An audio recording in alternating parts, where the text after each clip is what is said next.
च पिता त्वमेव त्वमेव त्वमेव त्वमेव विद्या द्रविणं त्वमेव त्वमेव सर्वं मम देव देव। भगवान श्री चक्रधर की जय। आनंद कंद पूर्ण ब्रह्म परमेश्वर जिनकी कृपा कटाक्ष से आज यह पवित्र पर्व पर उपस्थित सभी संत महंत बसनी भाइयां एवं भक्त जनता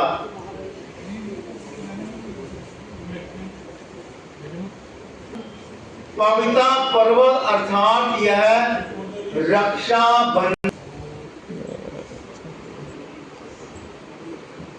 रक्षाबंधन अर्थात रक्षा के लिए बंधन में फंस जाना। जिस प्रकार एक बहन अपने भाई को राखी बांधती है तो भाई उसके रक्षा का भार अपने ऊपर ले लेता है। इसी प्रकार हम भगवान को यहाँ पर रोज प्रार्थना करते हैं, आप ही हमारे माता, आप ही हमारे पिता, आप ही हमारे भाऊ, आप ही हमारे बंधु, आप ही हमारे सब कुछ हो।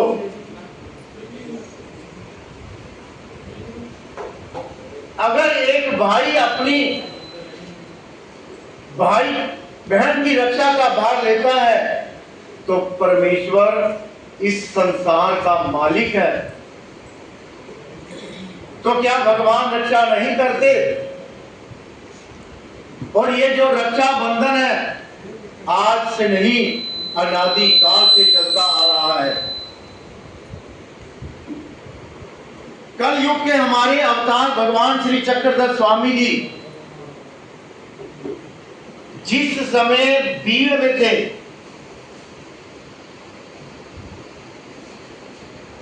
तब कहते हमारे प्रथम आचार्य श्री नागदेव जी और उनके साथ रामदेव उर्फ दादोस कामखेड़ा से चल पड़े भगवान को देखने के लिए कि भगवान इन दिनों में कहां पर है। जिस समय कहते वो शाम के समय भीड़ आज डिस्ट्रिक्ट है शहर में पहुंचे तो उस समय शहर के अंदर जैसे आज हम यहाँ पर देखते हैं राखी के लिए सभी दुकानें बाहर सजी हुई होती हैं, इसी प्रकार वहां भी राखी का जो सामान होता है फल फूल पान पत्ते हाथ और ऐसे ये खूब अच्छी तरह से सजी हुई थी। दादोस नागदेव जी को कहने लगे, कहते अगर अभी हमारे को भगवान पता चल जाता कहां पर है तो हम ये सामान उनके लिए ले लेते। कितनी श्रद्धा है, कितनी निष्ठा है ईश्वर के लिए। तो फिर शाम के समय वो घाट पर ही सो गए। प्रातः काल के समय जिस समय नहाने के लिए नदी में गए, जिस समय स्नान करते हैं हर कोई व्यक्ति अपने इष्ट का नाम लेता है या कोई और किसी प्रकार का नाम लेता है। कोई कहता है जय श्री कृष्ण, जय बंसी वाले। तो इस प्रकार दादोस भी ऊंची ऊंची आवाज में स्नान करते हुए बोल रहे थे, तो ऐसे समय में मैं आपको दृश्य बताने की कोशिश कर रहा हूं। ये जैसे पीछे स्कूल है, उस समय ये नदी और घाट इस पर यहां पर बना हुआ था। आज भी स्थिति वैसी ही है वहां पर। तो भगवान उस नदी के ऊंचाई के ऊपर वो आज भी जगह बनी हुई है भीड़ में। तो भगवान वहां पर थे। तो भाई साहब कहती महाराज, ये तो कहती है रामदेव की आवाज नहीं है। तो भगवान ने क्या किया, परसनायक नाम का एक भगत था जिसने भगवान को एक चादर भेंट की हुई थी। भगवान ने उसी चादर को ओढ़ा और खिड़की में जाकर खड़े हो गए। जैसे ये ऊपर खिड़कियां हैं, जैसे ही भगवान खिड़की में खड़े हुए, उधर से देखो सूरज निकला हुआ है। भगवान की परछाई उस पानी में जाकर पड़ी। रामदेव जी का और उर्फ दादोस जी का ध्यान एकदम परछाई की तरफ गया और पीछे मुड़कर देखा तो साक्षात भगवान श्री चक्रधर जी दिखाई दिए। बोलो फिर जय श्री चक्रधर। जय श्री। मन में श्रद्धा थी ना कि भगवान कहां पर है। तो भगवान मिल गए कि नहीं मिल गए। फिर दादोस कहते नामदेव नामदेव, कहते ये देखो भगवान तो यहीं पर हैं, देखो। फिर क्या था, जैसे इस मंदिर का सीधा रास्ता इस तरफ से है, भगवान सीधे रास्ते से ऐसे बाहर की तरफ निकलने लगे। दादोस और नामदेवाचार्य जी इधर से भगवान को मिलने के लिए निकलने लगे। दोनों का ही आमना सामना हुआ, भगवान और भक्तों का। नामदेवाचार्य जी ने और दादोस ने, दोनों ने भगवान को दंडवत प्रणाम की। भगवान ने तब दादोस को कहते गले लगा लिया। फिर पीछे नामदेवाचार्य जी खड़े हुए थे। नामदेवाचार्य जी को लगा, कहते भगवान मेरे को गले नहीं लगा रहे। भगवान ने, कहते भगवान की अजान बाहुएं हैं। अजान बाहु अर्थात जिनकी भुजाएं घुटनों तक जाती हैं, उनको अजान बाहु बोला जाता है। तो भगवान ने अपनी लंबी भुजाओं के द्वारा नामदेवाचार्य जी को भी गले लगा लिया। फिर बैठे दादोस कहने लगे, कहते नामदेव, कहते कल हमने बाजार में देखा था सामान बड़ा अच्छा अच्छा, तो आज ऐसे करते हैं भगवान के लिए वो सामान ले आते हैं। तो दोनों ही जाकर मिलकर पहले वो सभी फूल हार बीड़ा पान के पत्ते वगैरह मिठाइयाँ वगैरह लाए और भगवान को समर्पित किया। फिर भगवान से प्रार्थना करने लगे, कहते महाराज हमारे जितने भी भगत हैं, जय कृष्ण भगत, जितने भी महान भाव पंथी हैं, वो आपका इंतजार कर रहे हैं। कहते आप कहां पर हैं। वास्तविकता उनको जगह पता नहीं थी, आप इस जगह भीड़ पर हैं। कहो तो हम आपका संदेशा, कहते उन तक पहुंचा दें कि आप यहां पर हो। तब नामदेवाचार्य जी जो पास में साढ़े गांव, जोगला देवी, बले ग्राम, पंचालेश्वर, इन गांवों में गए। पास पास में ये 2-2, 4-4 किलोमीटर का अंतर है। तो सभी भक्तों तक संदेशा पहुंचा दिया। सभी भगत मिलकर वहां पर पहुंच गए। तो फिर सभी भक्तों ने मिलकर भगवान से प्रार्थना की। कहते महाराज हम, कहते रक्षाबंधन का त्योहार आपके पास ही करेंगे। भगवान कहने लगे ठीक है। तो फिर सभी भक्तों ने अपना अपना तैयारी शुरू कर दी। सबसे पहले भगवान को मंगल स्नान कराया गया। अगर आज हम अपने घरों में हैं, मंदिरों में हैं, तो हमारा भी कर्तव्य बनता है कि हम भगवान को स्नान कराएं। स्नान कराने के बाद भगवान को गंध अक्षता लगाई गई, तिलक लगाया गया, हाथ डालने के बाद सभी ने अपने अपने जो फल फूल लाए हुए थे, वीणा लाया हुआ था, तो भगवान को अर्पित किया। कैसे अर्पित किया? पुराने समय में ये परंपरा थी, एक नारियल और उसके ऊपर सूत का धागा अर्थात सफेद धागा, पहले भी चलती थी डीएमसी की गुच्छियां, ऐसे गुच्छी बनी होती थी, ऊपर सुपारी ऊपर फल रखकर भगवान को अर्पित कर दिया जाता था। तो ऐसे सभी भक्तों ने भगवान को वीणा समर्पित किया और वो धागा अर्पित किया। नामदेवाचार्य जी ने 2 वस्त्र बनवाए हुए थे, एक अपने गुरु रामदेव के लिए, एक भगवान के लिए। पहले उन्होंने भगवान को अर्पित कर दिया, बाद में अपने गुरु को अर्पित किया। और इसी प्रकार परंपरा चलते हुए यह आज यहाँ तक पहुंची है। बड़े बड़े मार्गों में भी, किसी भी मंदिरों में भी जो वहां के अधिकरण होते हैं, गुरु होते हैं, जितने भी वहां पर रहने वाले संत तपस्विनी भाइयां होते हैं, उनको अपनी तरफ से नारियल और ये धागा होता है पवित्र का, वो अपनी तरफ से देते हैं।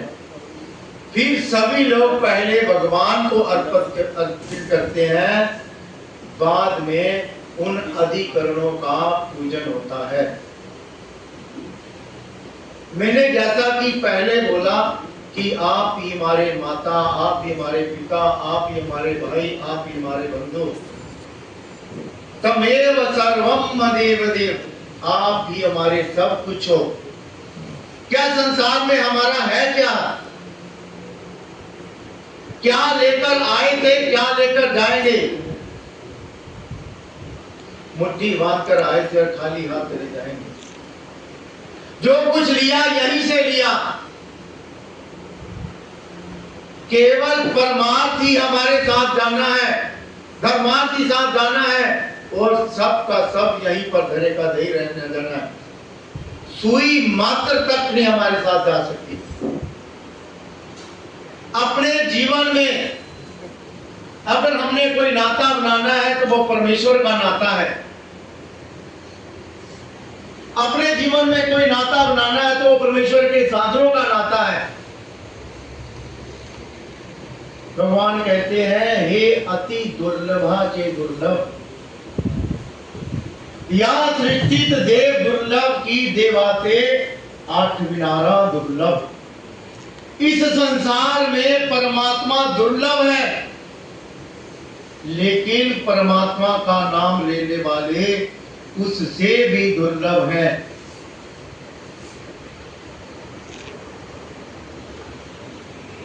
ऐसी कितनी ही लीलाएं आती हैं जिसमें साक्षात परमेश्वर जीवों के बंधु, जीवों के माता पिता बनकर दिखाए। भगवान डोमे ग्राम में थे,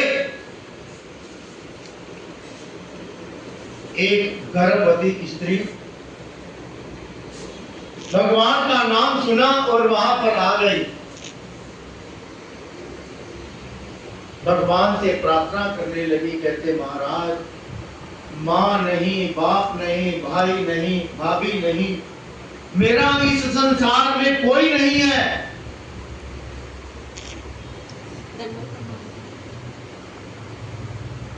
भगवान कहने लगे, कहते कोई बात नहीं, कहते कोई बात नहीं, आप परमेश्वर की शरण में आए हो।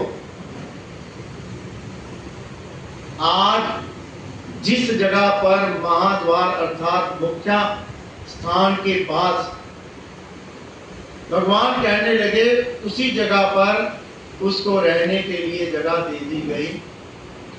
वह कहते जो डोमे ग्राम का मठ है, झाड़ती पुस्ती जितना काम बन पाता वह उतना काम सेवा कर देती।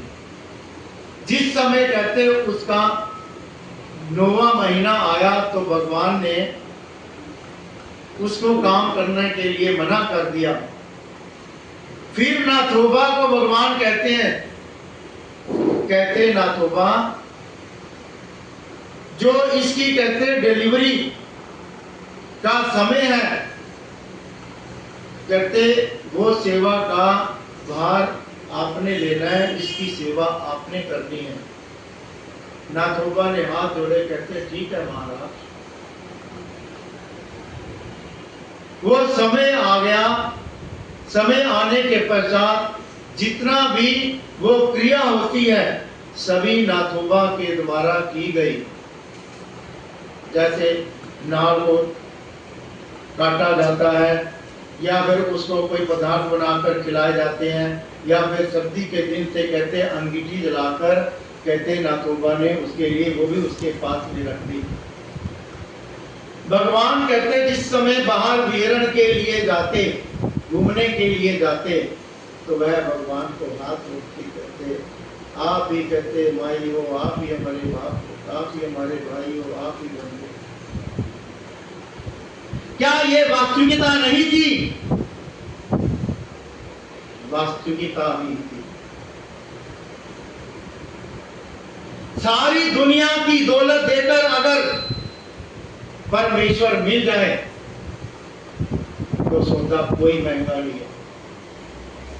सारी दुनिया की रिश्तेदारी छोड़कर अगर परमेश्वर मिल जाए तो सौदा कोई महंगा नहीं है। तू तो विषयों में डूबा है ऐसा, खर्च करता है जिन पर तू पैसा। कहते तू तो विषयों में ऐसा डूबा हुआ है, उनके लिए कहते कुछ भी करने को तैयार है।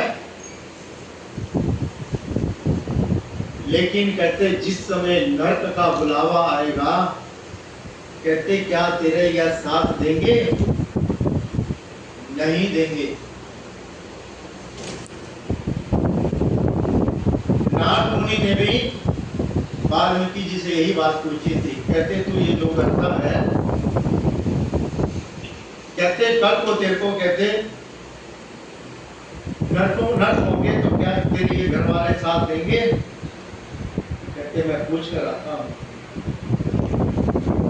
तो कहने लगे काम तू करता है ऐसे, हम क्यों कहते तेरा साथ देंगे?